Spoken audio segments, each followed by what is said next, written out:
Photo 4 Stan Nijina New Times. Members of a traders cooperative of people living with disabilities push a cart of goods from Gisenyi town to cross into Goma in DR Congo.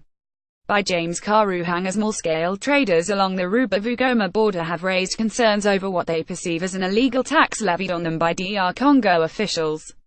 Their protest is hinged on an existing bilateral as well as regional trade framework exempting import duty from those dealing in products not exceeding the value of $2,000.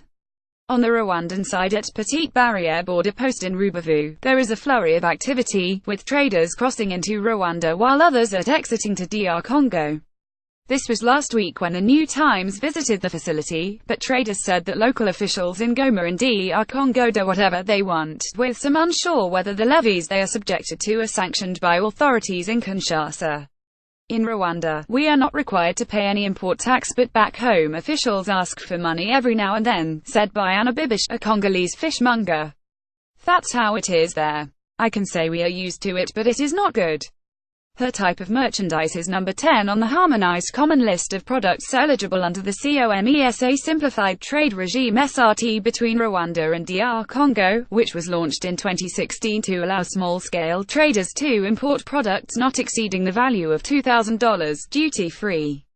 Olive Mukashaka, a Rwandan who deals in garments, said that, in Goma, police and other local authorities demand for money as tax and that there is no standard amount. Some will ask for 500 francs, others 200 francs, or much more, and so on and so forth. It is the policemen or local officials and many others. We pay and move on, but we feel the pinch. Transporters feel pinch. Albert Ndagijimana, a member of a local traders cooperative of people living with disabilities PLWDs, said their handcarts no longer cross into Goma. We are feeling the pinch. We can't cross the border because Congolese authorities have made things tough for us. All we do is bring the merchandise to the border stores. From here, porters carry it the rest of the journey. Before this situation started, in one trip someone would earn $10 for moving a wagon of goods from Rubavu and into Goma, but now, because we only come as far as the border, we only earn half the amount or less. Under the COMESA Street program, officials drew a list 168 products: agricultural, livestock, fisheries, construction, cosmetics and manufactured products, and agreed that a joint periodic review be conducted every 6 months to see what products to add or remove.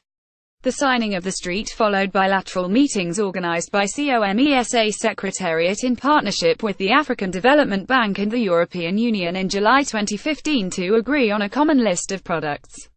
The street program aims to simplify clearing procedures and reducing cost of trading by making it possible for the small-scale cross-border traders consignments to benefit from the removal of customs duty COMESA preferential treatment if they are on the common lists.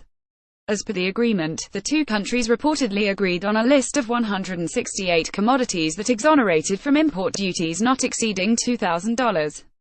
Private sector advocacy. Speaking to the New Times, Stephen Ruzibiza, the Private Sector Federation chief executive, acknowledged that there is a bilateral agreement allowing tax exemption for small-scale traders with merchandise not worth more than $2,000.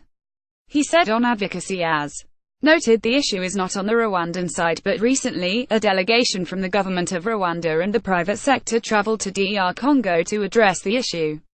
Christine Muribwaya, chairperson of the Agriculture and Livestock Chamber at PSF, was part of the delegation that traveled to Goma mid this year on a mission to sort out various trade concerns with their Congolese counterparts. Muribwaya said, "We are continuing dialogue. Last week, I called the chairperson of a Congolese group called AFECODE Association des Femmes pour la Conservation et Développement, and we scheduled a meeting for next week. We are discussing how to ease bilateral trade." Several attempts to get a comment from the DR Congo embassy in Kigali had not yielded by press time. There is hope. Alphonsine Uwamahoro, a COMESA Trade Information Desk officer based in Rubavu, said there is no difficulty on the Rwandan side because Kigali complied with everything in the bilateral agreement. For small-scale traders to trade easily, she noted, they just need to fulfill 3 conditions.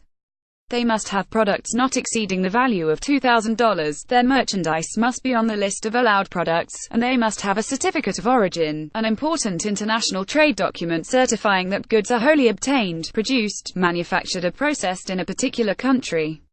The hitch originating from the DR Congo, Uwamahoro said, is because Kinshasa introduced one extra requirement obliging small traders to be in associations so as to be officially and easily identified to curb cheating on the other side of the border.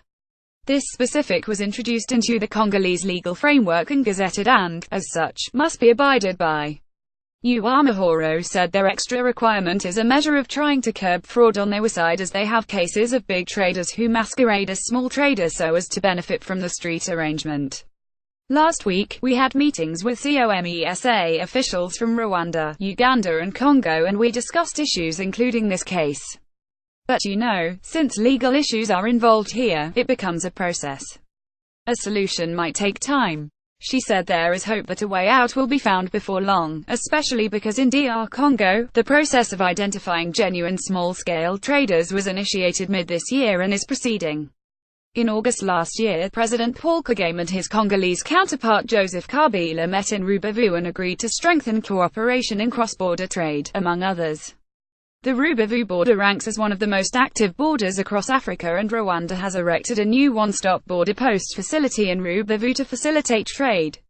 Construction of the DR Congo section of the facility is on course. Rwanda's exports to DR Congo the biggest share of the country's informal exports, at more than 70%.